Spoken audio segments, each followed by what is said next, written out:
Hello बच्चों, कैसे हैं आप सभी। आज का जो हमारा चैप्टर है वो है मधुर मधुर मेरे दीपक जल, कक्षा 10 का स्पर्श का चैप्टर है। तो सबसे पहले बच्चों हम महादेवी वर्मा के बारे में जान लेते हैं कि उनका जीवन परिचय, उनका जन्म कहाँ हुआ था। महादेवी वर्मा, इनका जन्म 1907 में होली के दिन उत्तर प्रदेश के फर्रुखाबाद में हुआ था। इनकी जो प्रारंभिक शिक्षा थी बच्चों इंदौर में हुई थी और विवाह के बाद पढ़ाई के कुछ अंतराल से फिर इन्होंने शुरू कर दी। मिडिल में पूरे प्रांत में प्रथम आई थी और इनको स्कॉलरशिप भी मिली थी, यानी छात्रवृत्ति भी मिली थी। ये जो सिलसिला था बच्चों कई कक्षाओं तक चलता रहा। बौद्ध भिक्षुणी बनना चाहती थी, यानी इनके मन में था कि बौद्ध जो धर्म था उसको अपनाकर बौद्ध भिक्षुणी बने, लेकिन महात्मा गांधी के आह्वान पर सामाजिक कार्यों से ये जुट गईं। उच्च शिक्षा के लिए विदेश न जाकर नारी शिक्षा के प्रसार में जुट गईं और इन्होंने स्वतंत्रता आंदोलन में भाग लिया। बच्चों, महादेवी वर्मा जो थी वो छायावादी कवित्री थी। औरों से भिन्न अपना उनका एक विशिष्ट स्थान था। महादेवी वर्मा का समस्त काव्य वेदनामय यानी दुख से भरा हुआ। इनकी कविता का स्वर सबसे भिन्न और विशिष्ट तो था ही, सर्वथा अपरिचित भी था। इन्होंने साहित्य को बेजोड़ गद्य रचनाओं से भी संबद्ध किया। बच्चों, 11 सितंबर 1987 को इनका देहावसान हुआ। इनकी जो प्रमुख रचनाएं थी बच्चों यहाँ पे दे रखी हैं। निहार, रश्मि, नीरजा, सांध्यगीत, दीपशिखा, प्रथम आयाम, अग्निरेखा, यामा आदि गद्य रचनाएं थी बच्चों। उसके पश्चात अतीत के चलचित्र, श्रृंखला की कड़ियाँ, स्मृति की रेखाएं, पथ के साथी, मेरा परिवार और चिंतन के क्षण। महादेवी की बच्चों रुचि चित्रकला में भी थी। जब भी आप उनकी कृतियाँ देखते हैं, जब भी आप उनकी गद्य रचनाएं देखते हैं या काव्य रचनाएं देखते हैं तो उसमें कुछ चित्र जरूर बने हुए होते हैं। अब बच्चों हम इनके पाठ में प्रवेश करते हैं, जो कि है मधुर मधुर मेरे दीपक। इसमें जो पहला काव्यांश है बच्चों,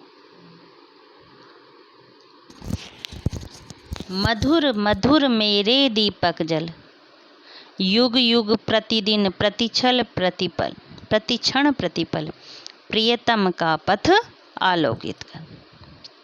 अब बच्चों इसमें कुछ शब्द भी हम जान लेते हैं, जिनके अर्थ भी जान लेते हैं। जैसे पथ, आप जानते होंगे पथ मीन्स रास्ता होता है,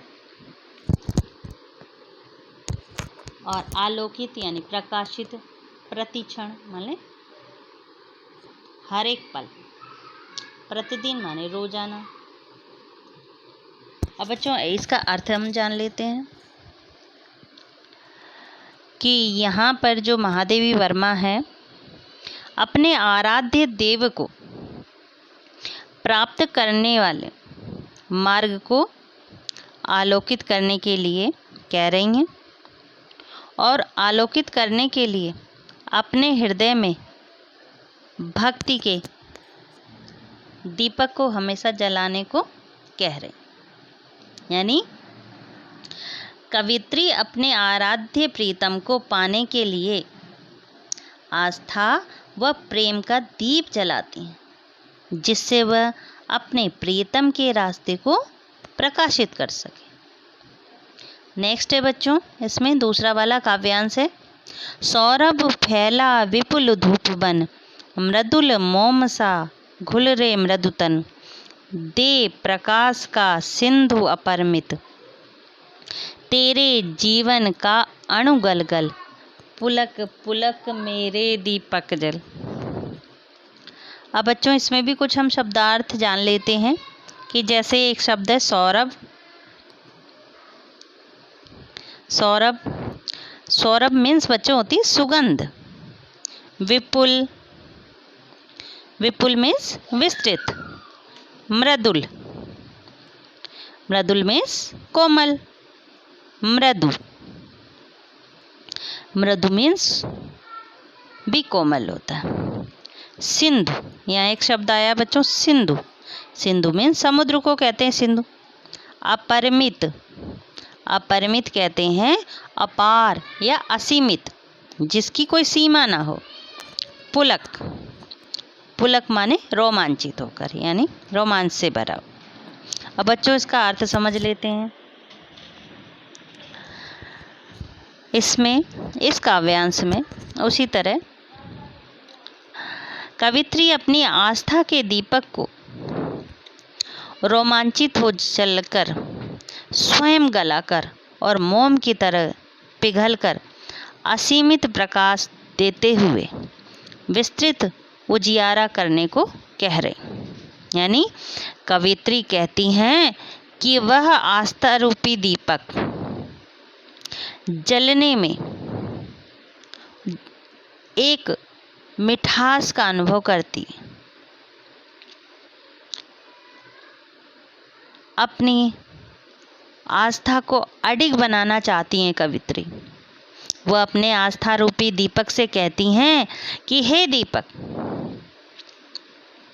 तुम विस्तृत धूप बनकर चारों ओर अपनी सुगंध फैला दो। चाहे उसको मोम की तरह, यानी तुमको हे दीपक तुमको मोम की तरह गलना ही क्यों ना पड़े, परंतु तुम प्रकाश का सागर उड़ेल दो। अर्थात अपने प्रीतम को पाने के लिए स्वयं का समर्पण व बलिदान करना पड़े, इसके लिए भी तुम हे दीपक तुम तैयार हो। अगला है बच्चों इसमें यहाँ पे दूसरा दे रखा है कि सारे शीतल कोमल नूतन मांग रहे तुझसे ज्वालाकण, विश्व शलभ सिर धुन कहता मैं, हाय न जल पाया तुझ में मिल, सिहर सिहर मेरे दीपक जल। अब बच्चों इस पे भी हम शब्दार्थ कुछ समझ लेते हैं। जैसे यहाँ पे नूतन एक शब्द आया, नूतन मीन्स नया या नवीन भी कह सकते हैं उसको। ज्वालाकण यानी आग की चिंगारी। विश्व शलभ, विश्व, विश्व मीन्स संसार, शलभ मीन्स पतंगा। सिरधुन, सिरधुन मीन्स बच्चों कहते हैं उसको पछताना। शिहर, शिहर मीन्स कांपना।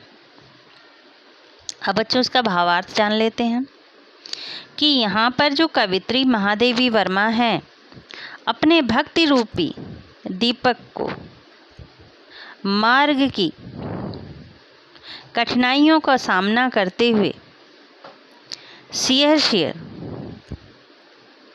यानी डरते डरते भी अंधकार का मार्ग आलोकित करने को कह रहे हैं। जो अंधेरा भरा है मार्ग में, उसको प्रकाशित करने के लिए कह रहे हैं। कवित्री अपने आस्था के दीपक से कहती हैं कि अपने प्रेम का इतना प्रभाव दिखा दो कि सर्वत्र सुगंध फैल जाए। अपना बलिदान करके भी तुम नित्य नया बने रहो। किसी भी शीतल कोमल और नए दीप हैं जितने भी, वे सभी प्रकाशित होने के लिए, यानी प्रकाश अपने आप को प्रज्वलित करने के लिए, तुझसे ही जलने के लिए तेरी चिंगारी मांग रहे, ताकि वे अपने प्रकाश से दूसरों को प्रकाशित कर सकें। संपूर्ण विश्व रूपी पतंगा पश्चाताप कर रहा है, पछता रहा है कि वह भी तुझमें मिलकर जल पाता। अर्थात संपूर्ण विश्व तुझसे प्रेरणा लेना चाहता है। विश्व के लोग अपने प्रियतम को पाने के लिए तुझसे मार्गदर्शन चाहते हैं। इसलिए हे दीपक, तू कांपते कांपते यानी सिहर सिहर के भी जलता रहे। अगला है बच्चों, इसमें देखिए यहाँ पे कि जलते नभ में देख असंख्यक, स्नेहहीन नित कितने दीपक। जल में सागर का उर जलता, विद्युत ले घिरता है बादल, विहस विहस मेरे दीपक जल। बच्चों इसके भी शब्दार्थ कुछ शब्द जान लेते हैं। जैसे यहाँ पे आया एक शब्द स्नेहहीन, असंख्यक माने जिसको हम गिन नहीं सकते, अनकाउंटेबल। स्नेहहीन यानी तेल से रहित। नित यानी रोजाना। उर, उर मीन्स बच्चों हृदय को कहते हैं। विद्युत, विद्युत मीन्स बिजली।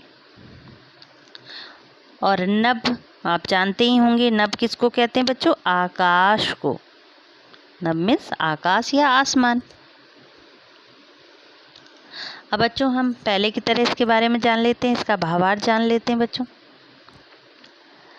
इसमें कवित्री अपनी भक्ति के दीपक को हर तरह की परिस्थिति में हंसते हंसते जलने को कह रही। कवित्री कहती हैं कि आकाश में तारे रूपी असंख्यक दीप जल रहे हैं, लेकिन वे सब स्नेह या तेल से रहित है, उनमें स्नेह रूपी तेल नहीं है। उनको देखकर जल से भरा हुआ समुद्र भी जलता है। अर्थात सागर में ऐसे लोग असंख्यक हैं जो आस्था रखते हैं, परंतु उनकी जो आस्था है वो उसमें स्नेह नहीं है, यानी प्रेम नहीं। ऐसे स्नेहहीन निरर्थक आस्था वालों को देखकर गंभीर व्यक्ति रुष्ट होते हैं, यानी रूठ जाते हैं। और बच्चों बादल भी बिजली का प्रकाश लेकर गिरता है, वह भी पृथ्वी को प्रेम देने के लिए जल बरसाता है। इसलिए कवित्री अपने दीपक को हंसते हंसते जलने के लिए कहती हैं। अर्थात आस्था ऐसी होनी चाहिए जिससे दूसरों को भी सुख मिल सके। इस तरह बच्चों आपका जो आज का चैप्टर था वो समाप्त होता है। आशा करती हूँ आपको समझ में आ गया होगा।